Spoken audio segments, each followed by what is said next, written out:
Now if you come on down to Highbury, you can see Thierry Henry. He is the best player you will ever see. Thierry Henry. Now if you come on down to Highbury. Hello and welcome back to From Dial Square to Where. Not a usual day on a Sunday evening, but I thought it's definitely worthwhile today after a real hard-fought win. And it's brilliant to have back two old friends of the show. It's been far too long. First off, it's Glenn, New York. Glenn, how are you? I am doing great. Arsenal being on at 11:30 a.m. here in New York got me out of doing yard work. And then, I get to delay it a further hour with you guys talking about that great game. But my wife's name for this show to me is, and that's it. I got to get out in the front yard and do some work. So that's the name of the show. I got to do a show with Andrew, and that's it. So it's brilliant to have you back. Brilliant to have you back. To be back. And Ryan, Ask Brothers, Ryan, how are you, my friend? I just realized, Glenn, you shaved. Yeah. Your face is naked. You have a naked face. I'm gonna grow it back. I'm like Rivers Cuomo of Weezer. I got to be different in every video. No, but seriously, I effed up shaving, so I had to take it all off. I looked like Hitler. So yeah. Oh, well, at least you haven't shaved, Ryan. No, I've been growing it out. I don't plan on shaving anytime soon. But yeah, no, it's great to be back. Great to be back with you guys. Glenn, the thorn in my side. And, back at you. I'm excited to talk about this game because I kind of thought it was a fairly boring game considering, but I do think there are a lot of things that we could talk about. And I'm very I'm interested in your opinion. Absolutely. No, it was. It wasn't the best performance, but it's always good to win when you're not at your best. And first off, it was quite tough, really. When I saw the West Ham lineup, I was a bit surprised because of their being in between their two Europa League semi-final legs. And but it's a pretty strong West Ham side, wasn't it, that they put out? Yeah. And it was a surprise that we didn't have Ben White starting. Obviously, he had a bit of an injury worry, but we'll come on to it a bit later about how well his replacement played, I think, on the day.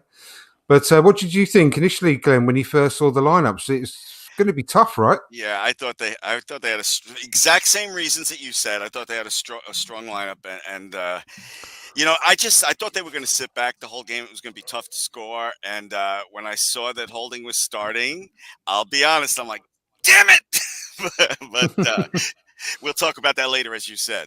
I'm thrilled. That last 5 minutes killed me. I don't know about you guys, but my God. I was like, this is supposed to be fun, and my stomach hurts so bad right now.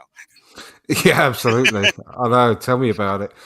Same question to you, Ryan. what was your thoughts initially when you first saw the lineups? Yeah, I thought it was interesting, and it was interesting to kind of dissect their lineup more than ours because ours is stayed the same. Holding comes in for White. Tight hamstring.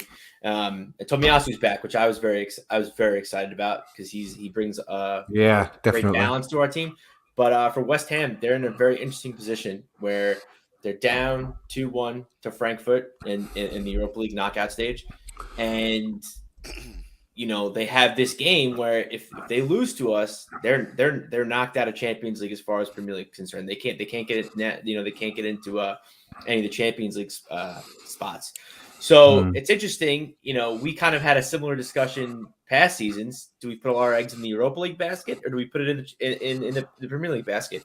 Granted, their situation's a little different where, they kind of needed a little bit of a miracle to get into Champions League as far as the Premier League is concerned. But still, it's good to kind of have both options in front of you. So I wasn't terribly surprised they went strong. But I am surprised that, they left out. I think, to me, I would have played Mikel Antonio, and I probably would have played Souček over Declan Rice.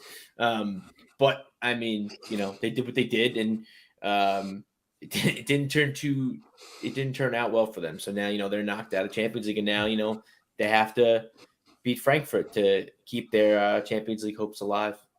Yeah, exactly. Well, like you said, I was really, really pleased to see Tomiyasu back in the defence from the start.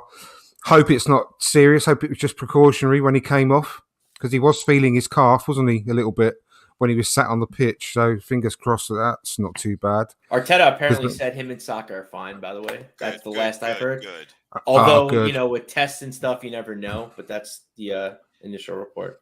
Tommy Yasu, I was, when he started, I was so thrilled.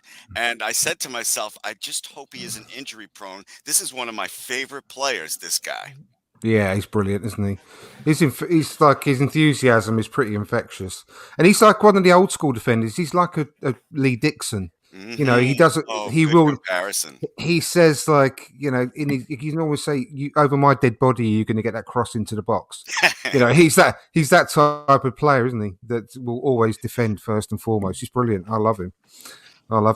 But yeah, the first half was pretty. Like you said, Ryan, it was not a good game, was it? It wasn't a good game in the first half. It was very scrappy. A lot of passes going astray. I think the only reason that West Ham were causing us any concern was because of what we were doing and not because of what they were doing to us. So it was a real hard watch, I think, on the first half.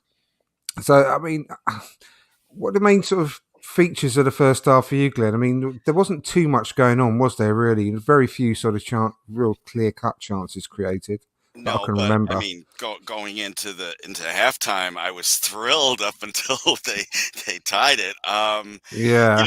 This was one of those ugly games. West Ham, I looked it up. West Ham had 57% possession. I thought we would have the possession advantage, but what the hell? It was an ugly game. I think Arteta even said it in his post-game comments. I only got to look at it briefly because I had to come on with you, but I did jot down some notes. We had 7 corners. They only had 3. Arsenal had 7 shots on target. West Ham had only 3, but we only had 43% possession. So yeah, it was an ugly game, but sometimes you got to win ugly, as I think Arteta also said today. Yeah, I think the most frustrating thing, really, of most recent matches of the winter, obviously we've won 3 big games on the trot, but the most frustrating thing is that we can't keep hold of a lead for too long.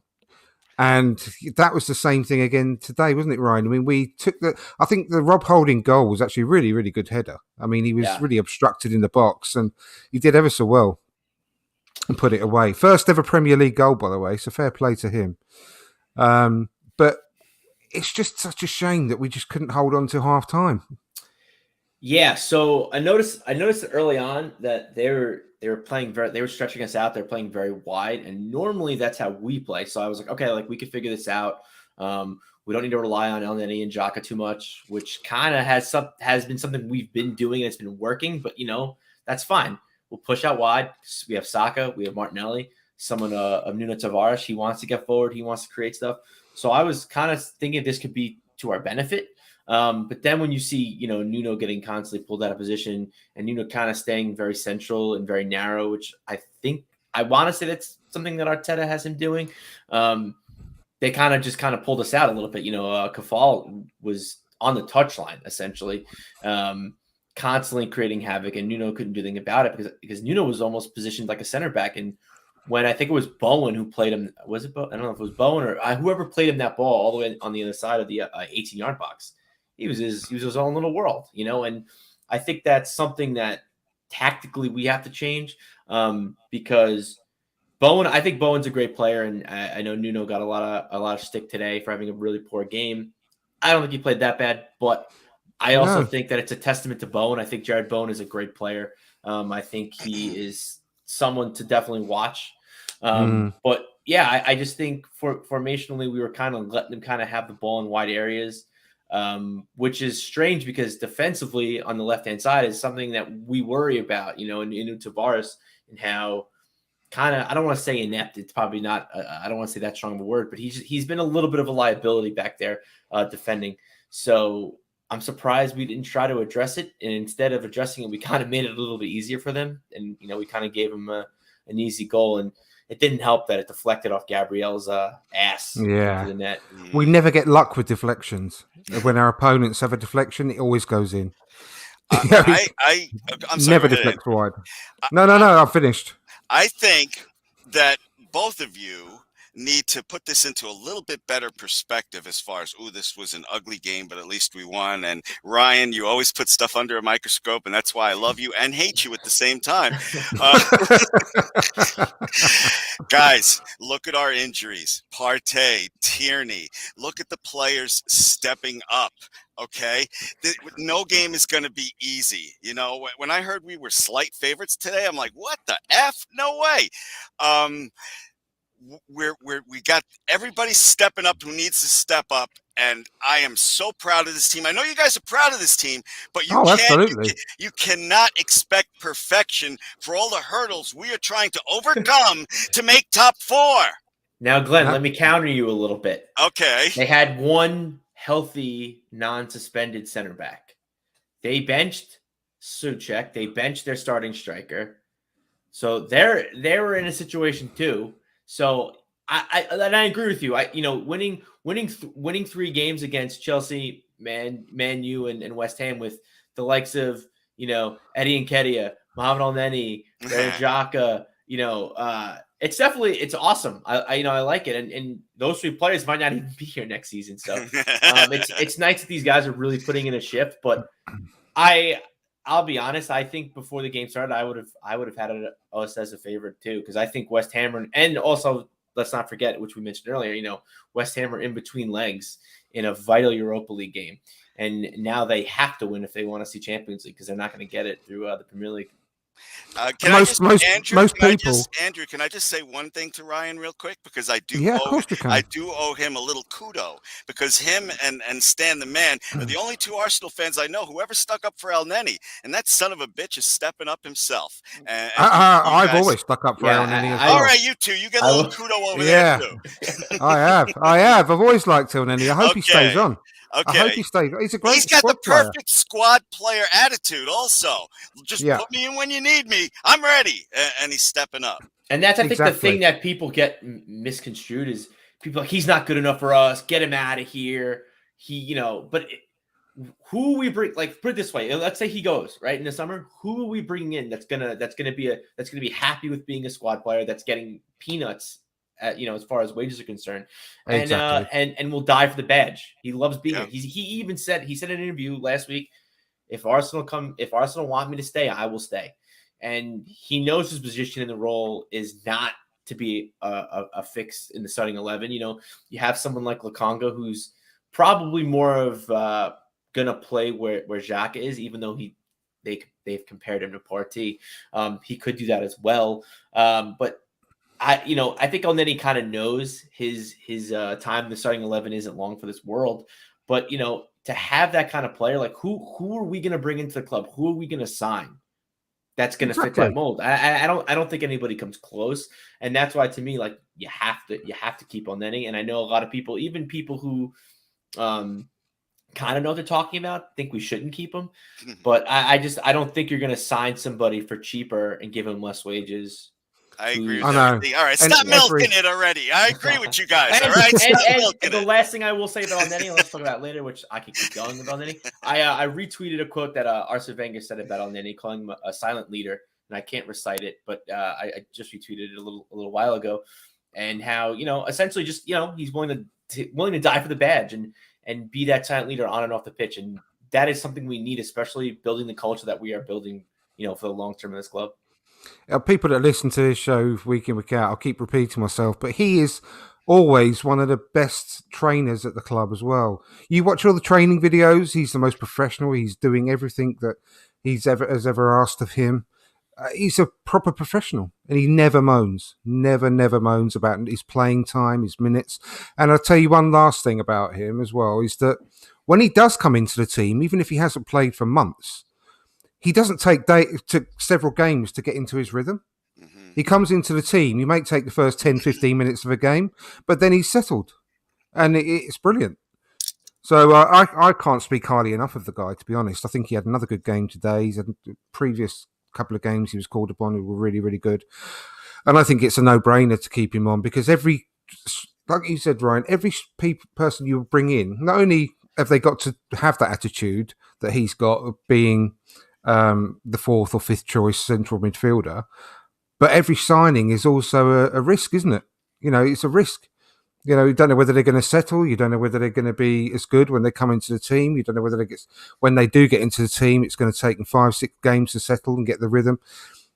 I just think it's a no-brainer to keep him on for another couple of years at least. I think it'd be a good signing to have. And he knows that it's not, if we re-sign him, it's not in place of another central midfielder coming in. And he will know that, and he will be happy with that. So yeah, I think it's a good point.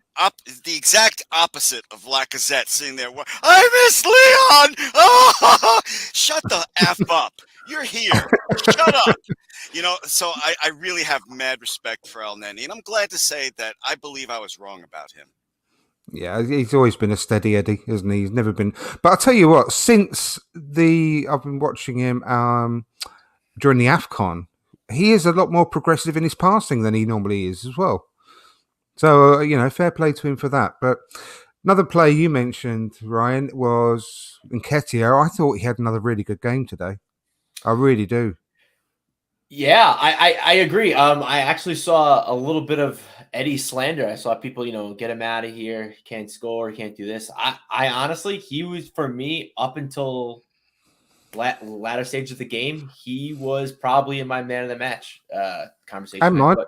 I thought he played well. He, when you looked at him and Zuma going head to head constantly, I was like, he's going to eat him up. And the one thing I'll give Zuma is he's big as shit and he's fast as shit. So, I mean, tactically with the ball, and he does make rash decisions. Yeah, we're not going to get into that, but I thought Eddie had a kind of a tall order to go up against their one healthy center back. So I thought he played well. I think he dribbled past him a few times. Yes, he couldn't probably get clear on goal as much as I would like, but he had a few shots. He was willing to take shots from outside the box, and that's something he's never really done for this club. I think his farthest goal he scored was like 10 meters away, something crazy. I think he's trying to up that average, isn't he? Yeah, and I think he's trying to all the shots he's taking. Yeah, I think he's trying to add to his, dare I say, arsenal, because I don't think he's going to be here at the end of the season. I think he's trying to see what he has at other clubs, and I think he offers a lot. I think seeing what he does, kind of playing the Lacazette role, where he's kind of sitting in, linking up play, and I think it's kind of expanding his portfolio a little bit. And you look. I don't know what you're supposed to look like, Glenn. I don't know. I can't wait to hear about it. Boris Johnson. We're talking about player of the match, and for me, it's Holding and his magic hair. Okay, all right. Because he went from going bald to looking like this. So, well, anyway. I don't know if you guys saw the post interview, but it was Ramsdale Holding, and Ramsdale said it took him 6 years and a new hair for his first really good. It was very. It was that. Yeah, he it was said very that. funny. Fantastic. But the one thing I do quickly want to just say about Eddie is, and I think I compare him a little bit to Granit Xhaka, in the fact that I believe Granit Xhaka is not as bad as people who really don't like him think he is, and I don't think Granit Xhaka is as good as people who really like him think he is. I think Eddie's the same thing. I think I don't people. I heard people on Twitter talking about how he's maybe a League One player. Would you wrap it up? This shit's getting in my face. And then I've heard people say he could definitely start for a top not start. Excuse me. He could definitely be like a backup to a Premier League giant or a really good team in another Big Five league. I don't know if he's there yet, but I definitely think he offers more than what we're seeing. I think he'll be really good on I would say probably like a mid-table Premier League team, and he could start week in and week out. And I think he also said this in an interview a week ago. Players just need 5 or 6 games. They need a healthy run of games, and I know that's something that us people who talk about Arsenal and talk about this is something that's very vital to a player in their development, is just getting a run of games. And now that he's getting a run of games, we're kind of seeing like the different things that he can do. Yeah, I like it. I mean, granted, do I want him on the club next season? No, I don't. I think we definitely can improve in signings in the summer. But I do think he could definitely do a job for another team. It's a shame we're letting him go on a free, because I think we could definitely get some money for him. Oh my God. Yeah. Just let me make my point so I can take this freaking thing off. Rob Holding is my player of the match, man of the match. Not only for that goal. Do you guys remember that block? That freaking Yes. block. Oh yeah, amazing. That's I'm like, he's got man of the match if we win this game. Okay, I'll be right back. I can hear you, but I got to get this thing off. Right, So I've always been a who was fan. your man of the match? I'm very curious to Well, see. it was a tough-up between both of the people you mentioned, to be honest, Eddie and Rob, because I think I've always been in the same way that I've always really liked El Neni. I've always really liked Rob as being part of the squad. Yeah. Because I can't think of another better backup central defender that we could have. Who's happy, relatively happy. Obviously, I know there's a few murmurings about him wanting to leave because of playing time and everything, which I can understand. But he's another one that is very, very professional. He never moans, and when he comes in, he always does a great job. So I can't think of a better player to have as a backup central defender. I wasn't too worried when I saw him come into the team today, if I'm really honest. I think Ben White is obviously a better player than him, but I wasn't worried about it. Yeah, I was only the reason I was worried. Can you hear me all right? Yeah. The reason I was worried is because Ben White, and you guys know this, he's such a great distributor of the ball. And with Partey out in the midfield, I think we need all the help we can get with the transition. So I'm trying to be nice because I really was upset that Holding was in there. Yeah, No, I was. The only reason I was upset, sorry, right? Is that I worried whether he was actually properly injured. I mean, hopefully he's not. Hopefully he's not bad. But we'll have to wait and see. But yeah, that's the only reason I was worried that when I saw Rob Holding come in.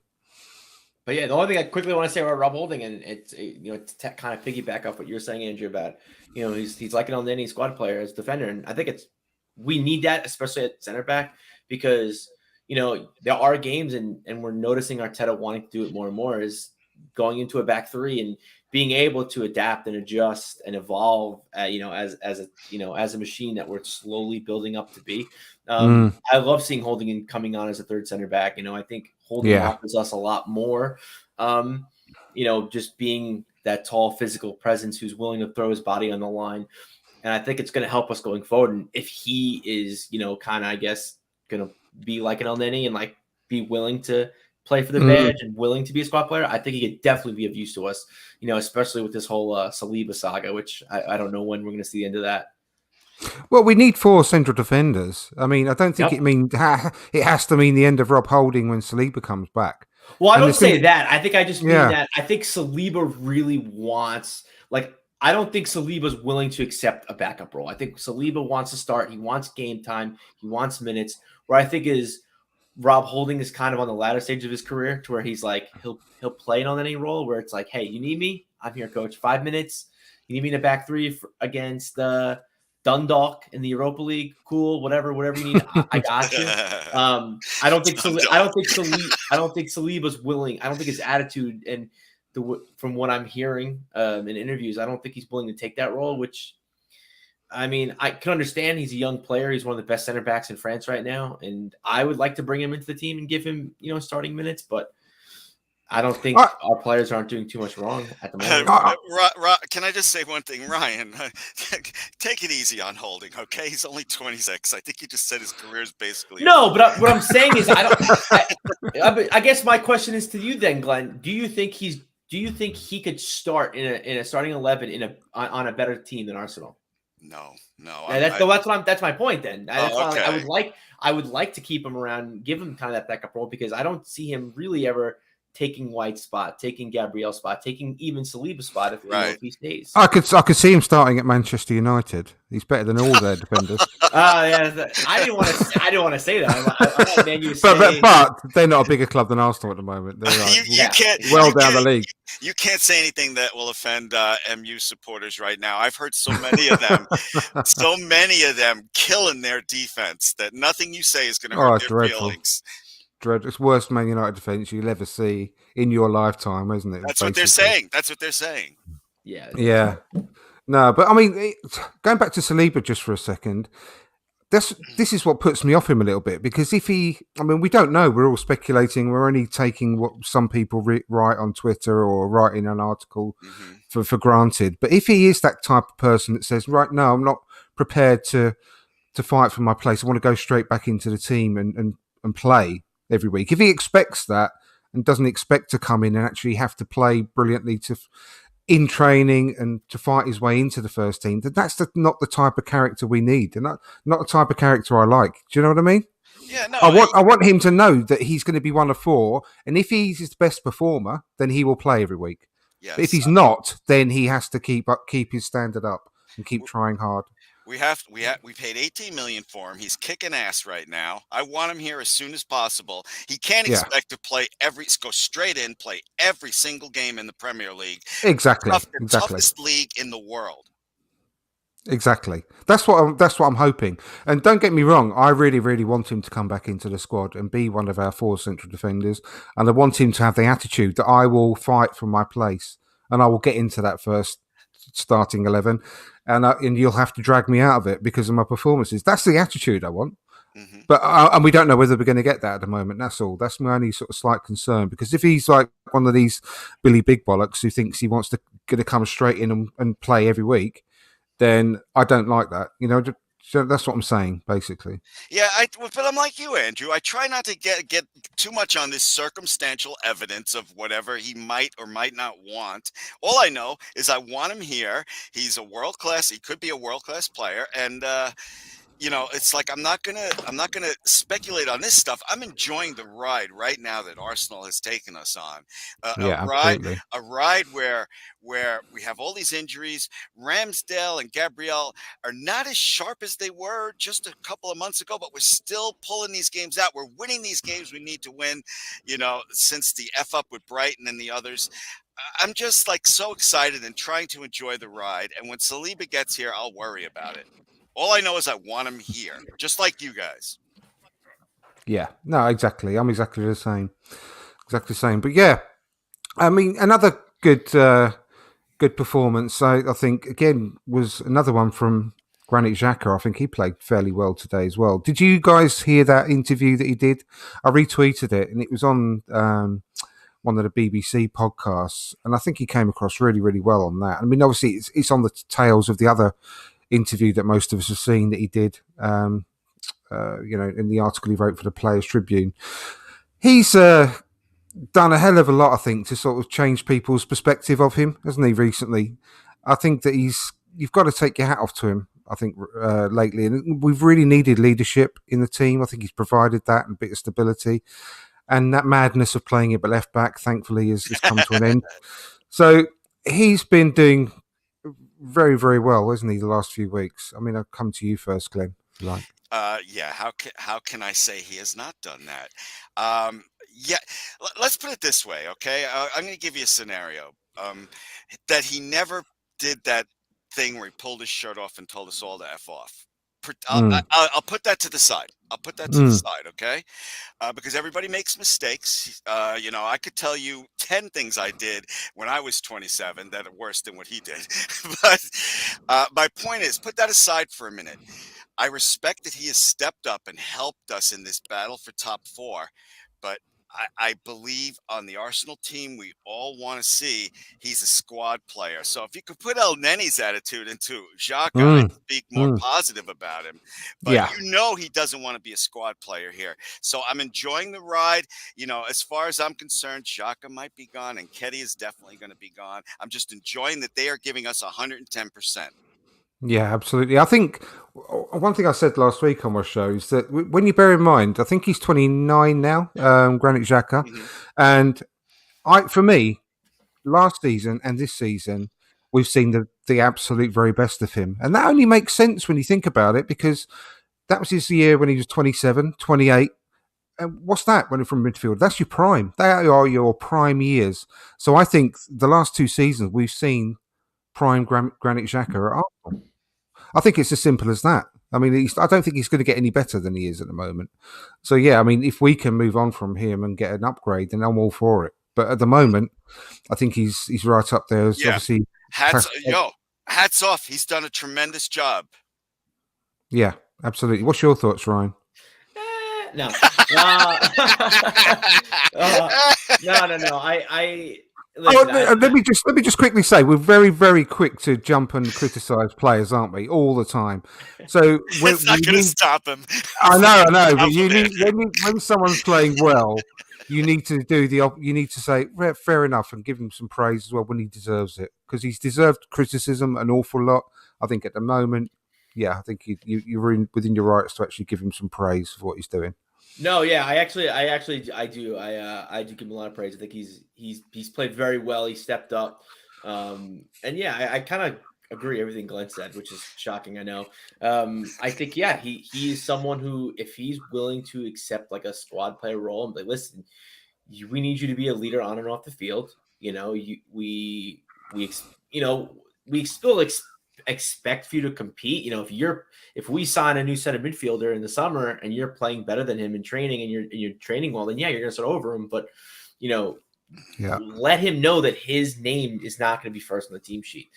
Yeah. I don't know that my issue is I don't think his ego is going to let him accept that. And also just quickly to Glenn's point, yes, he made a mistake in Crystal Palace. I want it on record. I wasn't a fan of his even before that. I just don't like his We all know that. Yeah. It's already on record, mate. It's already on record. His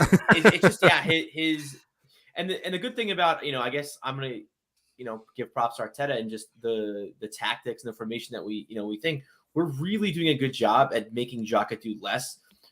I think, when Xhaka is making his mistakes, getting the needless yellow cards, it's when we're giving Xhaka too much. And I think managers in the past see him as just this like almost like this in bronze Greek god, because, he's the first one to get to training. He's the last one to leave. He's trying to put his leadership and his ideas everywhere. And that's fine. I have nothing against that. So I guess, he's a brown noser and I was never a brown noser. I was never a fan of brown nosers in school, but managers just prefer him and they give him more of a workload because they think he can handle it because he's, kissing up to the teacher. Problem is he can't, he's just not athletic enough. He's not quick enough. And that's fine. I don't expect everybody to be, Ainsley Maitland-Niles athletic for us. I don't. But probably not the best player to pick for that. But anyway, strange. But yeah, I do like the way we kind of gave Partey a more central role, more like, hey, you're the center defensive midfielder that I think most of us have been echoing for in the signings the last 2 years. Thought we had it with Torreira, didn't. And it's really good to have kind of Partey nail down position, get used to it, assimilate himself with the club, with the Premier League, and kind of do wonders before he got hurt. And yet you're still giving Xhaka a very pivotal role in this squad. Even today, at certain points, Nuno was pushing forward and Xhaka was covering at left back. It's good that he's able to do multiple things, but you're not tasking him with too many things at a given time. So I just think hopefully we can kind of give him one or two things to do, and he could do them nicely. Because I thought he's been playing very well the last couple of games. I gave him. I think I gave him man of the match against. Was it United? It was Chelsea. I think I gave him man of the match against Chelsea. So yeah, I mean, kudos to him. That was like the most compliment sandwiches I've ever seen in my life, Ryan. It's like two criticisms with a positive thing in the middle. You did it like I ended with the positive. Yeah. Well, the key point is, and also what I was making was that whether it would be the ideal time to sell him anyway at the end of the season, because we have seen his two prime seasons in the last couple of years. His price, I don't think, will ever be as high as we may be able to get it in this summer. It might be the ideal time to get rid of him anyway, because I don't see him ever getting better when he starts entering his 30s from what he is now. Yep. Obviously, I'm not going to add it. No, I just want to say I don't want to add anything to that. I feel bad with how he has stepped up. We were praising him, and then Ryan took over, and now we're going on this downward slope of. No, it's not a downward slope at all. It's not a downward. We're going to get a lot of money for him, Glenn. We should be happy. Okay, yeah. I understand. I just picture him watching this, being happy, listening to me and Andrew. Then you start talking, and you get a single. I wasn't that mean. So I gave him man of the match. I gave him man of the match against Chelsea. I'm just busting your chops. I miss busting your chops, Ryan. Yeah, I know. Like I've been really impressed with the way he's been playing. He made a couple of really nice tackles in today's game too. But again, I think it's just and that's something that personally I've been stressing, especially with this whole like rebuild and this whole Arteta thing, Arteta in and out, wherever you want to go, is we needed to when Unai Emery left, we needed to drastically change the culture and the mentality in this club. It was at its worst, and it's so funny when we talk about culture. I'll never forget. I was actually on this show, Andrew, and I think I was about to jump off the cliff, and I think I was with Max and the Arse Bros, and you guys were trying to walk me back, and I'm like, no, dude, this is a cancer. This is bad. And then slowly but surely, everyone followed suit. But no, it's great. The strides that we've made as a club and getting out the toxicity and getting all that stuff out. And I think Granit Xhaka, I owe Granit Xhaka a little bit of that. He's done really well in really helping Arteta assimilate with the Premier League and just really kind of bring out that culture that we've needed. But you know what? He's got to have some culture of his own and be happy with being a squad player. Andrew, Andrew, as you know, I only have an hour before my wife's going to make me do yard work. So I just want to know, in your questions coming up, is anything involving Pepe in there? Because I'm wondering what the hell we're going to do with it. Okay, go ahead. Yeah, I was on a watch along before this show started, the match just now, and had a big conversation about Pepe. And I think it's very, very, very strange that he's not getting any minutes whatsoever at the moment, especially considering how vital he was in the run-in last season when he scored 5 in 5 at the end of the season. I think it's really odd that he's not getting 1 minute on the pitch. I mean, I don't know what you guys think about this, because I can't describe it at all. I mean, there must be some massive, I don't know, dislike between the two. I don't know. If you're not liked by Mikel Arteta, you're just an outcast, aren't you? Yeah, that's his one. We need it. We need him at the moment. It's very, very strange. That's one. See, like, just because I went from Arteta out to supporting the man because I believe he deserves it, that does not exclude me from leveling some criticisms. And this is one about Arteta. A, he's stubborn, and B, he's not a good communicator with this kind of thing. You know, I still don't know what was wrong with Torreira or Guendouzi, guys we could have used right now. I said don't get rid of Aubameyang without having somebody in here, and he didn't do that right now. So now this is going on with Pepe. I don't know what to tell you. If I were playing FIFA 22 and I had this exact same team, and Kenny would be out of there, I'd be like, Pepe, you're playing striker. But it's a video game. It's a video game. Yeah, so, yeah. I don't get it. I don't know what happened to Pepe. But when I talk about what the hell happened to Pepe, I also have to remember that these young players under Arteta have matured fantastically, brilliantly. So it's hard to balance that criticism of Pepe and how well he's handling the younger players. Yeah, and I have a question. So I'm going to name 4 players. Okay. Martinelli. Andrew, you can answer this too. Martinelli, Saka, ESR, and Pepe. Who's number 4? Who's the bottom of that pecking order? Oh, give me the list again. So ESR, Martinelli, Saka, Pepe. Oh, Pepe's number 4. No, and I'll even throw Odegaard in there too if you want to. And Pepe's number 5. Yeah. No, then it's obvious, really. But the fact that he's not even getting any minutes at all to sort of save Saka's legs, to save Martinelli's legs, to save one of their legs, just for 10, 15 minutes. He's not even doing that anymore. And when he did last time, I mean, it wasn't his last performance, but like the Wolves one is a great example.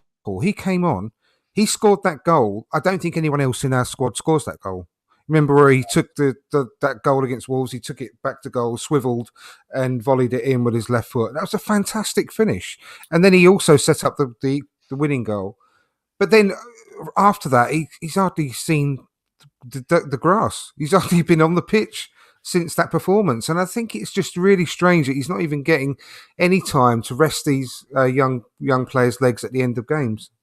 So the one thing I will say with Pepe is I think, well, also to his detriment, we're not in Europe. We don't have extra games to play, because I do think if we were in, whether it be Europa, Champions League, he would definitely be playing games for us. So I think that's, to his detriment. Yeah. And yes, you bring up the Wolves game. I agree. I think he's a player that could score goals that nobody on this team could score. Maybe bar Saka.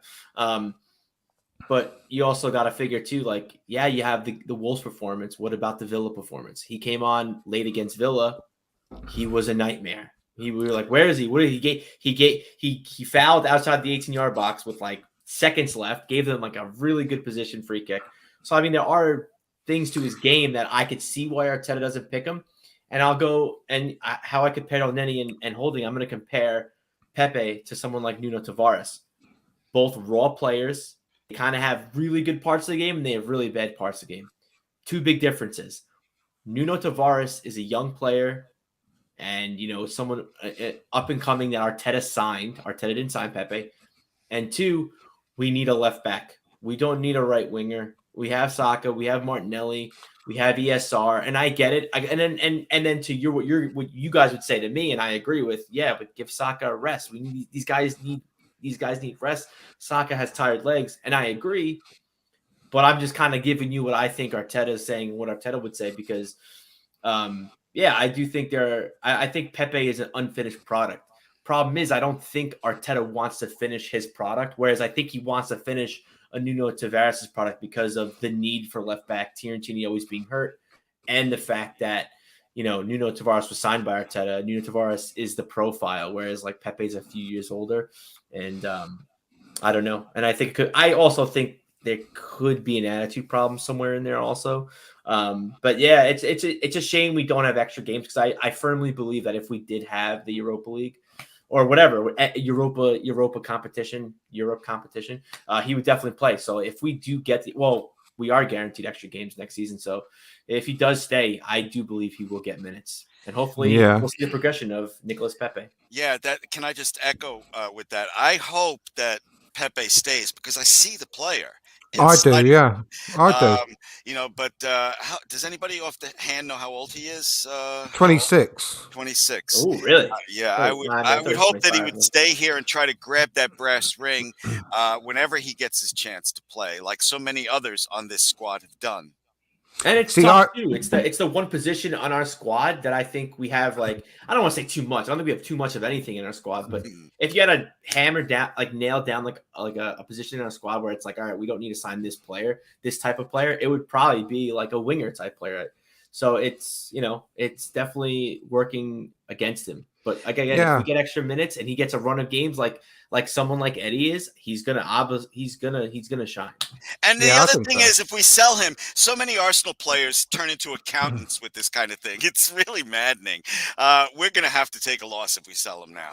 I hope he stays. I think I really do. He's the sort of player I love. He gets me off my seat. He's frustrating, but also he's very exciting. And that's the sort of player I love. And if he does leave this summer, I for one, will be really sad because I don't think that he had the real chance to shine. I don't think he's let us down with regards to goals and assists per the games that he's playing. I think they're really quite good. I think he's nearly always giving an assist or a scoring goal whenever he plays, most of the time. And I think it would just be a shame that he wasn't able to fulfill any kind of potential at Arsenal if he leaves in the summer, personally. But we'll have to wait and see. But one other thing, sorry, quickly. You mentioned about maybe an attitude problem, right? I've never seen any kind of press or interviews or anything that even gives a shade that he might have an attitude problem. I think he's always been really professional in the press and he's always said the right things. He's always looks humble in the press. I just think maybe it's just his natural demeanor. He looks a little bit sort of relaxed and the way he plays, but I don't think he's ever shown any kind of attitude issues. But I agree. But the one thing I've been looking for when Pepe does play is if he comes back to play defense and hustles, and he's been doing that lately. So I don't know what Arteta's problem is, except that possibly everybody in front of him is in better form. The last game he played, he did not. He did hustle back, but he gave up a needless free kick against Villa on the 18-yard box. Yeah, so, I remember that. He still has those problems in there, but again, like it's the whole Eddie and Nketiah argument. If he gets a run of games, I think we'll see more of him the way he played against the Wolves than when he did against the Wolves. I hope that if we make the Champions League, that kind of excitement will keep him here a little longer. Yeah, I hope so. I hope so too. Yeah. Yeah, and the other one quick thing before we move on from Pepe is that he's definitely. When you talk about the Villa game, and I totally agree and understand. But he's certainly not the player you bring on the last 15 minutes if you're holding on to a lead. Yeah. He's the sort of player you bring on when you desperately need a goal, like the Wolves game, for example. But yeah, he's not the sort of player you bring on to defend. That's for sure. But yeah, let's move on to sort of rest of the game. Really, I think going into half time, I was actually pretty nervous that we just conceded before half time and wondering how we're going to come out in the second half. But to this team's credit, we keep performing. Even when we're not, like I said, we didn't play out anywhere near our best today. But this team is showing more and more and more that it's really got a character that's building right the way through from the core. That we were able to manage and win this game after such a punch in the stomach just going into the halftime break. And the way that we came out, I don't think that there was any doubt that we were going to win the game in a second. I didn't really feel, although it was nervous, I didn't feel that West Ham were going to win that game. I didn't feel like they were going to sort of score more goals than us. I don't know about you guys. What were your thoughts? But I thought we came out and we really showed a lot of character, personally, to go and win that game. I don't know if you asked me or Ryan. I didn't. You go ladies, ahead. Ladies first, Glenn. Fuck you. Okay, I take games like today. What was the question again, Andrew? Oh my god! When you went in the halftime, how are you feeling? Oh, okay, and how, okay. When West Ham tied it just before halftime, I was fucking pissed. I just walked upstairs. I watched the game downstairs in the man cave. Walked outside and looked at all the fucking leaves that I have to rake later after this show. I was so pissed off. I came down at halftime. I cooled off. Then after I cooled off, I said to myself, okay, we got another half to go. Arteta has been improving with his second half, altered the game strategy. This team has shown guts. I'm just going to stay positive. And they did it. Now, you guys got to remember, when this season started, I don't know about you, but I said for Arteta to keep his job, he's got to at least have Europa League. And that's the bare minimum. This MFer has got us in the driver's seat for Champions. We're 3 points behind Chelsea. I don't mean to look ahead, because we got to fend off the idiots from Tottenham. But I just take it in stride, except for that goal towards the end of the half. I was pissed. But otherwise, I take it in stride. Yeah, absolutely. I mean, same question to you. How are you feeling? Did you feel like we're going to win the game when you went into half time? Ryan? I don't know. I was kind of on your thing. Like I didn't see West Ham scoring again, but I don't know if I saw scoring. We were very sloppy. We obviously you want to play fast in the counterattack, and I get that, but we just expected too much to happen, and we were very sloppy in possession on the counter. And you could tell we really wanted to play on the counter, which is fine. I think we do really well on the counter. But it just I just wasn't liking when we would break out. I didn't, we didn't have the finished product, and other times we would just lose the ball in the middle of the field, which wasn't good. And then I just thought we didn't really show any risk in our possession when we were playing with the ball. No risk, and which kind of unsettles me a little bit, because to me, Odegaard needs to take the game by the balls and be no, this is why they brought me in. He is the guy that's going to make the risk. And I think he took a few risks and trying to do a few dummy balls, but they didn't work. And he was a bit below par today. He wasn't bad, but he was a bit below par today, wasn't he? And I think it's funny to say is I didn't think we did a lot of risk in position. I think in the second half we did a little too much risk, and I think he tried to get a little too fancy. But I think he's just a great player, and I think when the whole team just gels together, I think will be a lot better. But going into halftime, it was definitely took the wind out of my sail a little bit. But I didn't see West Ham taking the game and beating us. No. Which is a good thing.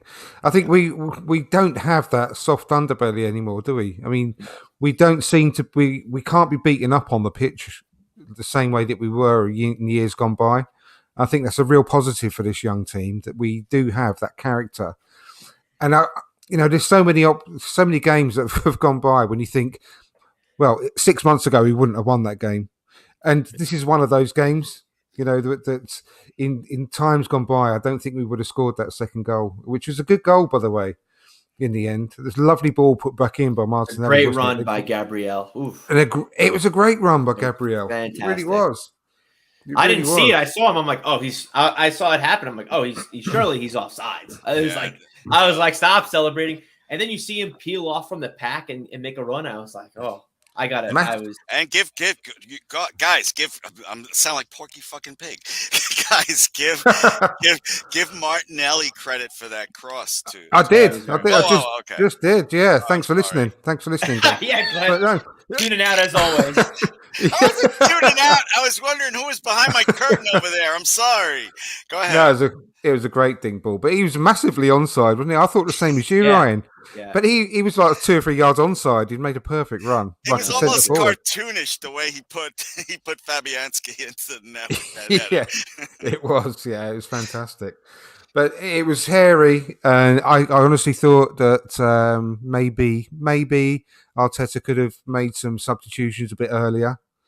I don't know about Yeah. you. Yeah. That was thought one that. thing I said in my notes. And of course, I apologize to everybody. It's actually my fault. I jinxed Tomiyasu getting hurt.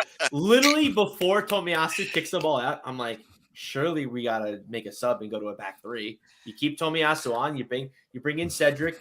You probably sub off either Saka or Martinelli or Eddie even. I don't really care, but you definitely go to a back. You go to a back three, like that's what you do. And then literally, I say it. I write it. I jot it down. Tomiyasu kicks the ball out. Like, all right, well, fuck me. I was Yeah. like, this is how we're gonna do Oh it. no, nightmare. You guys with your superstitions. I'm sorry. Go But ahead. no, Ryan. I did think when I want to say, am I crazy? I think West Ham made all their subs before we made one, or no? I think we had to. Yeah. we had to bring Cedric on for Tomiyasu right after. I don't know, but I was a little. But then I again, think- you look I at think our bench- Arteta was going to bring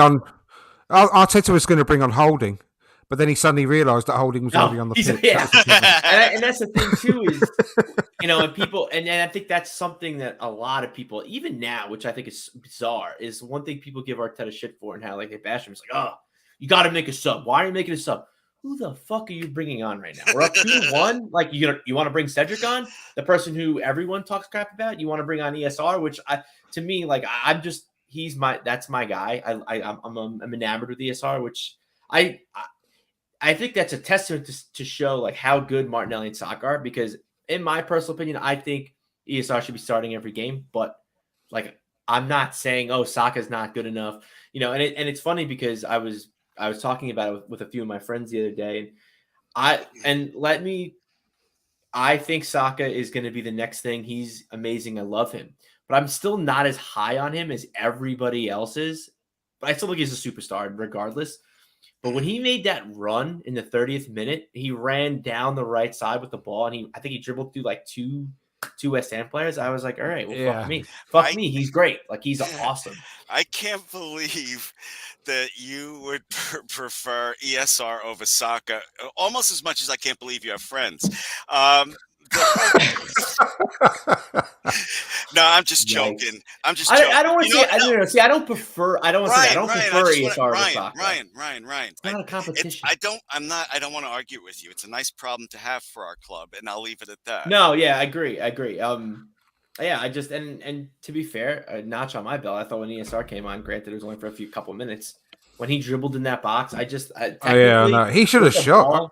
Yeah, I know. Technically, with that ball, he's the best on our team.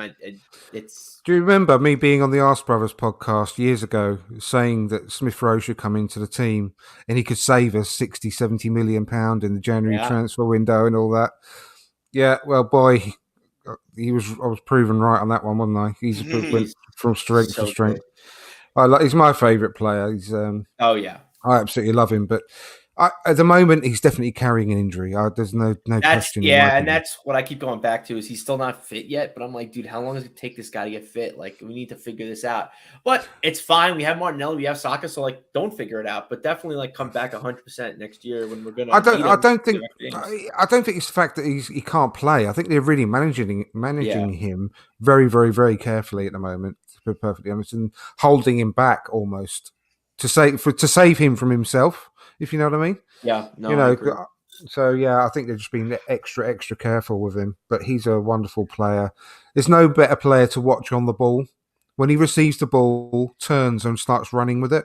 I think he's the most attractive player to watch. There is. His acceleration is insane. Like I just don't understand. Like I don't understand. I can't compute in my head while watching him. Like does he just go from 0 to 60 like that? It's crazy.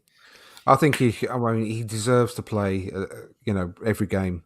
But we'll have to see what sort of role he's got planned for him for next season, because I see long term that he's going to take up that sort of left 8. that Granit Like Xhaka was Xhaka? playing until recently. Yeah, I think long term, I think that's where he's going to end up. I want him to. Don't get me wrong, but like if that's the case, like why isn't he? Why isn't he already there? Like why hasn't he already been trying to do it there? Which is like a little concerning because I agree. I tweeted this and I actually got a lot of shit for it. I said that ESR should take Xhaka's new role. And I think he'd be better at it than him. And I was getting all sorts of hate. And I'm like, well, it doesn't make any sense. He's great with the ball. He doesn't make needless, stupid fouls. He's more athletic than Xhaka. He can play two-way football. Whereas Granit Xhaka struggles with it, and it's it is what it is. It's the Premier League. Can I ask you guys a question related to what we're talking about? Because we have all these little niggles about things that we can do, and as you're talking about it, I'm like yes, and I'm agreeing with most of what you're saying. But to me, when I think about it, despite his stubbornness, I'm pretty damn confident that Arteta's going to sort it all out.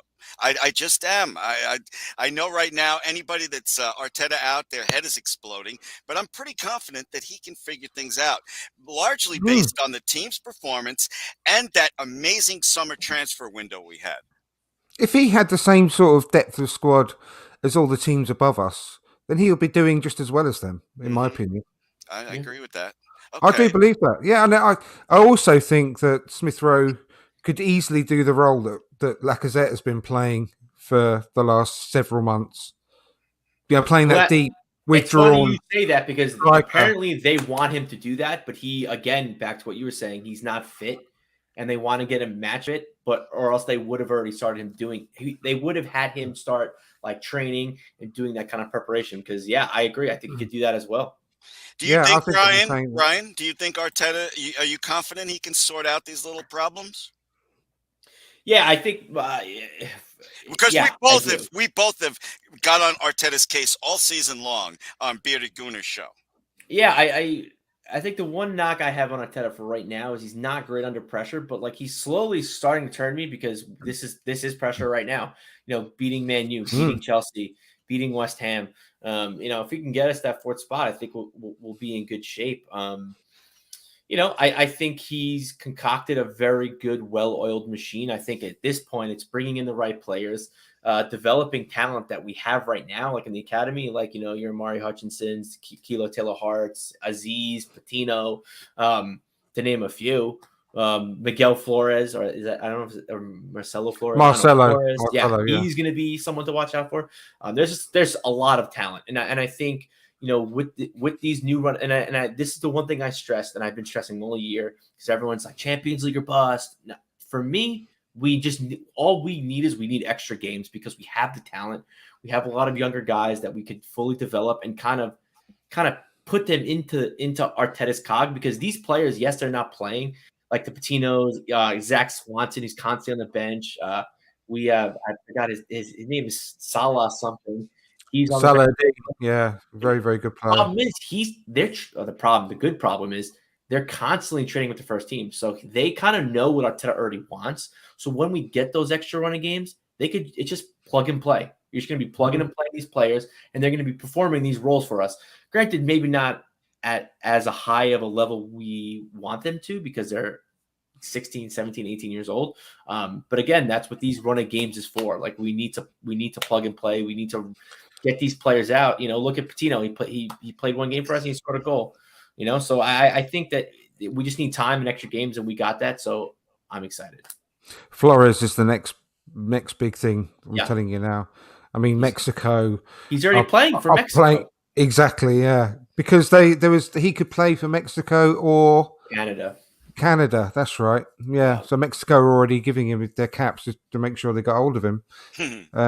He's a brilliant player coming through. So yeah, I mean, onwards and upwards now. So we've got Leeds next weekend. I mean, Leeds are still looking a bit dodgy to me. I don't know whether you watched the game yesterday. I think they are Leeds bad. doing Man City. They've improved a bit defensively since they got the new manager in, but they still look quite very, very shaky to me. I'm always worried now about making any kind of prediction, but I think, but yeah, please God, if we can beat them, there's no way Spurs are going to Liverpool and getting anything from Liverpool. I told Danny on Bergkamp Wonderland, you're going to drive yourself crazy. We are in no position to look at Arsenal's schedule and say win. No. One game at a time. I believe that we can beat that Leeds defense for 2 or 3 goals. I know they've improved, but I'm going to go into the game like I always do, nervous but confident. Exactly, yeah. Because we could go into the North London derby 5 points ahead of them if everything goes to plan next weekend. Because seriously, can you see Tottenham getting anything from Liverpool when they're going for a quadruple, desperate to win to get the league? Chores time! Almost on the button, almost on the dot of it now. Right on the dot. Seriously, 30 seconds late. But you can give us some. The things I would love to text back to her right now. Guys, I have to go. It's been wonderful speaking with you. I'm really excited about Arsenal, and if I don't die doing all this yard work in front of me, I'll talk to you all soon. Okay, guys? Absolutely. It easy. Right. Take care, Glenn, and we'll see you soon. Okay. Take care, mate. So yeah, we'll sort of wrap it up there. But just final thoughts, really, for going into next weekend. It's what a massive weekend it's going to be. Us v Leeds and Spurs v Liverpool. Are you confident about the Leeds game? You got to be, right? Yeah. Yes, you have to be, and I am. But there's always factors. Yes, we beat Man U, Chelsea, West Ham, but then our last 2 games, what was it? Southampton, Brighton, and Palace.